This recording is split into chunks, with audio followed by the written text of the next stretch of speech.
तर मला तुम्ही नुसते शिवसैनिक दिसत नाही आहात, तर पेटलेल्या मशाली दिसत आहेत,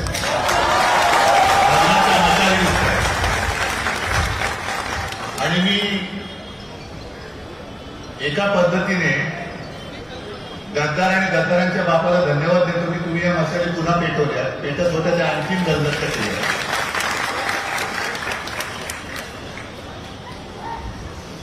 मी परवाच्या आपल्या वर्धापन दिनाच्या दिवशी जे बोललो आणि ते मी करणार आहे, सुरुवात इथून करतोय की जिथे जिथे गद्दारी झाली तिथल्या मतदारसंघात जाऊन मतदारांची मी माफी मागतोय, तशीच तुमची पण मागतोय.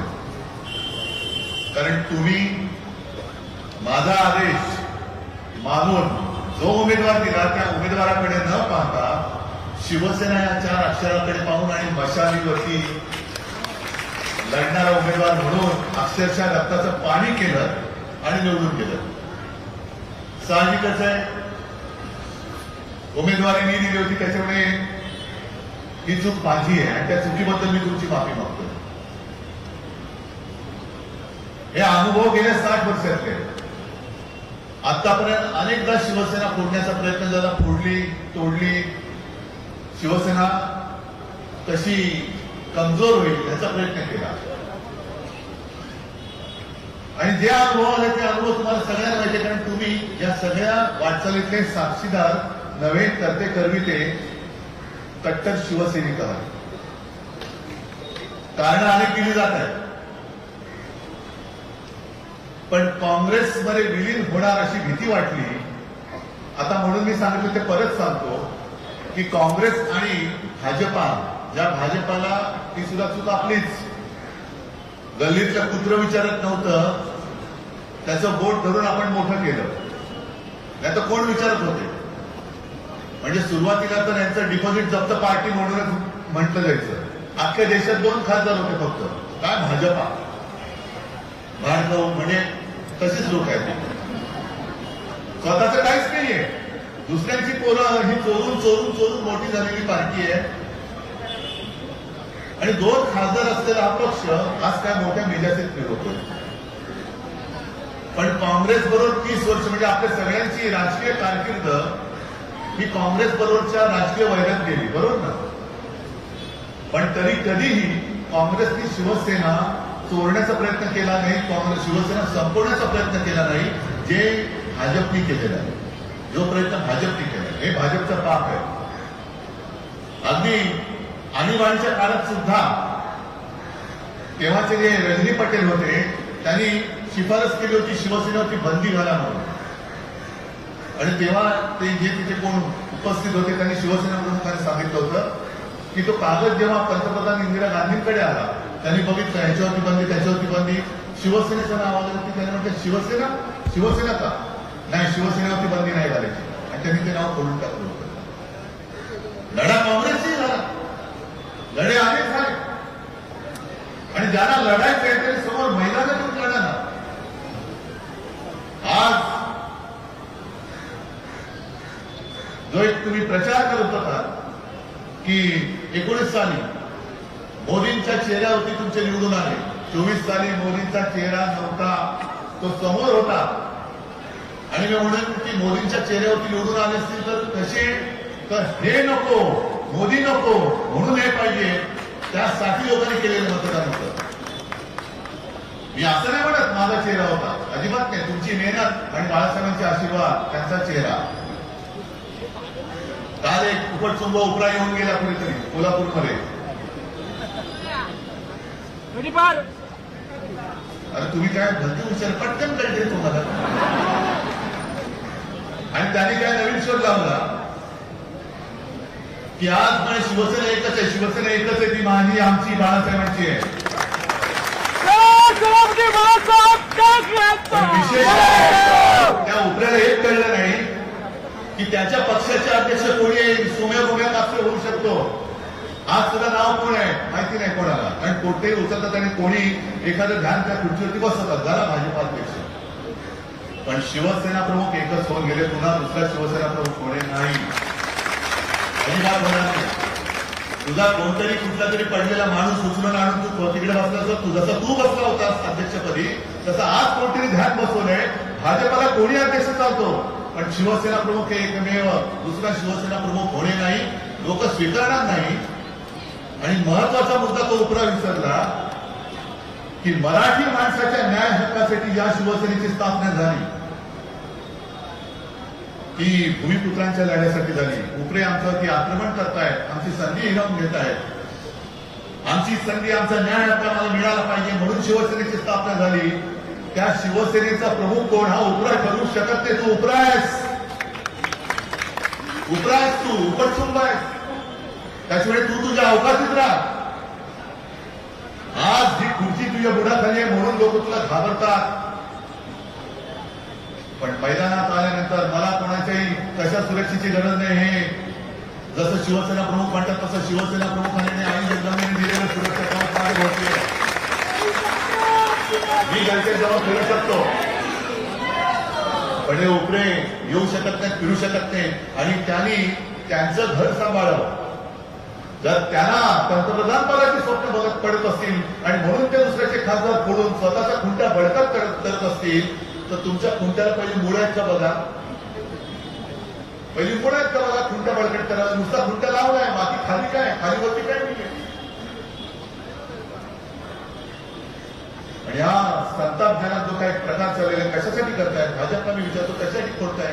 इंडियाला विचारतो काय तुझी दाढी वाढते की यांनी, का दाढीचे केस सुद्धा तुझे खरे आहेत का भाड्याने घेतलेले आहेत नाटकवाल्याकडून की जरा जायचं मला दाढी लावून पाहिजे सांगतात नाही. आणि एकदा काय सगळं दुसऱ्याचं घ्यायचं म्हटलं काय तर हा दाढी सुद्धा भाडीची लावत असेल काय सांगावं. स्वतःमध्ये कर्तृत्व नसलं की अशी पाडी येते. आणि आज इथे सुद्धा मी ज्याने शिवसेनेची गद्दारी केली, मी इथल्या शाखा प्रमुखांना गेल्या आठवड्यात बोलवलं होतं, सोमवारी बोलवलं होतं गेल्या, हो ना रे, कोण शाखा प्रमुख असतील विभाग प्रमुखांना बोलवलं होतं. आणि मी त्यांना सांगितलं होतं त्यांच्याही तक्रारी होत्याच की वेळेवरती येत नाही, बोलवलं तर वेळ देत नाही, कधी भेटत नाही, काय नाही. म्हणजे आज माझ्यावरती जी तक्रारी करतायत ह्या तक्रारी तुमच्या होत्या की नव्हत्या तुम्ही जाहीर सांगा. कार्यक्रमाला येत नाही, सकाळची वेळ असेल तर रात्री येणार, रात्रीची असेल तर कधी येणार माहिती नाही. तरी सुद्धा मी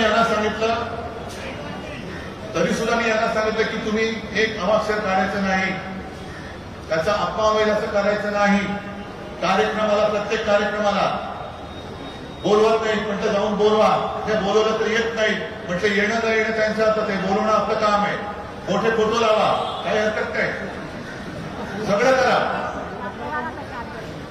पण एवढं केल्यानंतरही आता आपल्याला जे कळते की नुसतं निमित्त होतं, जायचं घरच होतं. अरे तुम्हाला हवं तरी काय, किती खा का किती खायचं. एक तर ही जागा ज्या वेळेला आपली भारतीय जनता पक्षावर युती होती तेव्हा ही जागा भाजपच्या वाटेला जायची. आणि तेव्हा तुम्ही सगळे मला सांगायचे, बाळासाहेबांना सांगायचे की साहेब हे आपल्यामुळे निवडून येत आहेत, यांची शक्ती नाहीये. पण करणार काय, युती करून बसलेलो. मग इथून एक ते जे काय द्यायचे त्या पार्सल आपण दिल्लीला पाठवायचो.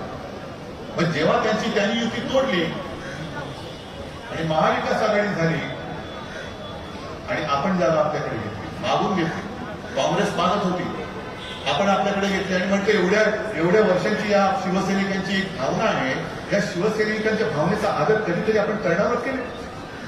जागा घेतली, आता उमेदवार काय ठरवला आपण, तो ठरवल्यानंतर तुम्ही खरंच कमाल केली.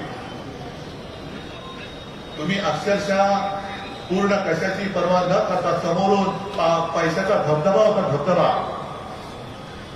तरी सुद्धा त्या धबधब्याला न जुमानता अनेक शिवसैनिक मला माहिती आहेत की स्वतःच्या खिशातनं पैसे खर्च करून जे काय रिट्टी दिनजम काय असेल, किती असणार माझ्या शिवसैनिकांची कमाई, तो काय मटकेवाला किंवा काळे धंदे करत नाही, पण स्वकष्टाची कमाई त्याच्यात टाकून मेहनत करून नाही शब्द दिलेला आपण पाळला पाहिजे. म्हणून तुम्ही आपल्या खासदारीकडून पहिल्या प्रथम इतक्या वर्षाच्या आपल्या इतिहासात पहिल्या प्रथम आपण जागा लढलो आणि ती जागा तुम्ही निवडून आणली.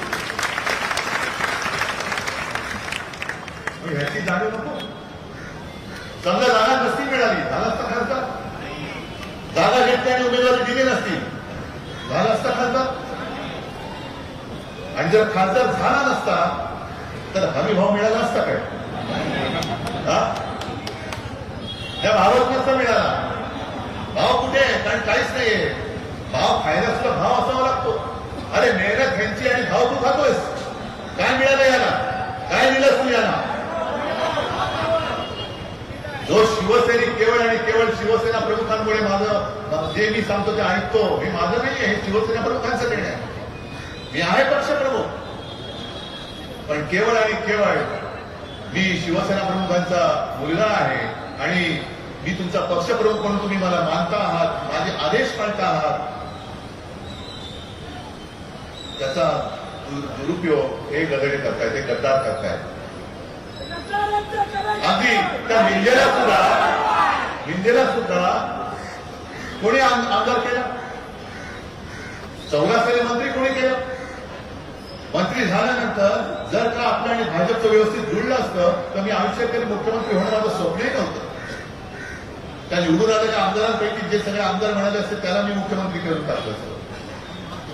पण जरा कुठे काही एक अपरिहार्यता अशी आली की माझं परतीचे 2 टाकले गेले, भाजपने पाठीत वार केला, पुढे जाण्याशिवाय पर्याय नाही.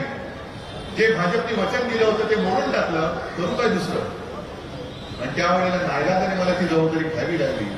पण एक गोष्ट नक्की, त्या 2.5 वर्षात सुद्धा तुमच्या सगळ्यांच्या सहकार्याने करोनासारख्या अत्यंत बिकट काळात आपण राज्य सुरक्षित ठेवू शकतो. आज मी काय आता ग्रामीण भागात मी पुढच्या आठवड्यात जाणार आहे, पण शेतकऱ्याची कर्जमाफी, कर्जमुक्ती ही आपण करून दाखवली. नुसती घोषणा नाही केली, अशा अनेक गोष्टी केल्या. मग काय कमी केलं होतं शिवसेनेने? आणखीन काय पाहिजे होतं? काय इकडनं तिकडे गेल्यानंतर उद्या ही जागा भाजपा सोडेल? सोडणार आहे भाजप ही जागा? आज जाहीर करावं भाजपनी की मिंद्या तू घे, ही जागा तुला दिली. आज जाहीर करावं भाजपाने, चला. रमेश, तुम्ही जे आव्हान दिलं ना, संजय तू पण आव्हान दिलं की हिंमत असेल तर पुन्हा एकदा निवडणूक लढून दाखवा. पहिल्या निवडणूक लढवायला भारतीय जनता पक्षाने जाहीर करावं की ह्या गद्दाराला जरी मिंदेकडे गेला तरी आम्ही ह्या मिंदेसाठी ही जागा सोडतो, हे आज भाजपने जाहीर करावं. हे सगळं समोर दिसतंय, घडलं ताट आहे सगळ्या यांच्यासारखं प्रेम हे कुठल्या पक्षात मिळणार? भाड्याने दाढी मिळेल, भाड्याने गाडी मिळेल, भाड्याने खुर्ची मिळेल, पण भाड्याने जीवाला जीव देणारी माणसं नाही मिळू शकत. म्हणून मी आज तुमच्यासमोर आलेलो आहे. मी कुठेही खचलेलो नाहीये, खचू शकत नाहीये. किसान पेठ आजपर्यंत अनेक पाहिलेले आहेत आणि जे माझ्या आजोबांनी माझ्या वडिलांना शिकवलं, माझ्या वडिलांनी मला शिकवलं, संकटाच्या छाताडावरती चालून जा. असं हिंमत मैदानात उतर. असा पळपुटेपणाने इकडून तिकडून आणि हे एवढं सोपं नाहीये. मी परवाच्या वर्धापन दिनानिमित्त आपलं मी बोलताना ती जी एक क्लिप ऐकली ना उल्हास बापट यांची, तर त्यांची मुलाखत नीट बघा. ते टू थर्ड म्हणून त्या सह्यांचं असं होऊ शकत नाही. पक्षाने निर्णय घ्यावा लागतो आणि त्याला 2/3 पाठिंबा द्यावा लागतो. 2/3 लोक ही लोक म्हणजे खासदार किंवा आमदार हे निर्णय घेऊ शकत नाही. हे आता लटकले, आता लोंबकळले, हे लोंबकळले. त्याचं नशीब. आम्ही तुम्हाला डोक्यावर घेऊन फिरत होतो, काय परवडलं? लोंबकळायला तुम्हाला मजा वाटत असेल तर जा इकडे तिकडे, लोंबकळ आपले लंबक असेल. आम्ही काही करू शकत नाही. लोक येतील आणि वाजून जातील घंटा, आम्हाला काय करायचं? आज मला एका गोष्टीचा नक्कीच अभिमान आहे की दुसरा कोणताही पक्ष असता तर गडपटून बसला असता, पण आज तुम्ही कुठपासून कुठपर्यंत ही माझी शाखा भेट आहे. तुमच्या मनातली जी आग आहे, गद्दारी केल्याचं जे काही क्षण आहे, आपल्याशी गद्दारी झालेली आहे, विश्वासघात झालेला आहे आणि ह्याचा सूड निवडणुकीत आपल्याला घ्यावाच लागेल. मी गद्दाराला आव्हान देतोय, गद्दाराच्या गद्दार बापाला आव्हान देतोय आणि गद्दाराच्या उपऱ्या आजोबाला आव्हान देतोय की तुमचा सगळ्यात मोठा पक्ष त्या कॉर्पोरेशन तुमची मस्ती उतरवले. साधं कॉर्पोरेट म्हणजे धुरण, ते भाजपपेक्षा जास्त त्यांची सदस्य संख्या झाली. तुमचा मोठा पक्ष धुरणाच्या मिशा तुमच्या दाढीपेक्षा लाभ झाले. हा आता उद्रेक वाढत चाललेला आहे, असंतोष वाढत चाललेला आहे. तरुण आता ऐकायच्या मानसिकतेत नाहीये. आम्ही पण हिंदू आहोत, आम्ही सुद्धा जय श्रीराम बोलतो, पण हर हर महादेव सुद्धा बोलतो आणि छत्रपती शिवाजी महाराज जय सुद्धा बोलतो. आणि हा महाराष्ट्र आहे, जय श्रीराम बोलू, पण त्याचबरोबर जय शिवराय सुद्धा आम्ही बोलणार, हर हर महादेव सुद्धा आम्ही बोलणार. आणि एवढं करून नुसतं लोकांना वेळ नाही करणार. जे मी मागे म्हणालो होतो की हृदयात राम आणि हाताला काम न देता तुम्ही नुसतं डोकी भडकवत असाल तरी भडकलेली डोकी तुमचं सिंहासन जाळून खाक केल्याशिवाय असो. आज हे खरंच दृश्य फोटोग्राफरनी इथून तिथपर्यंत तुमच्या कॅमेऱ्यात पावते का बघा.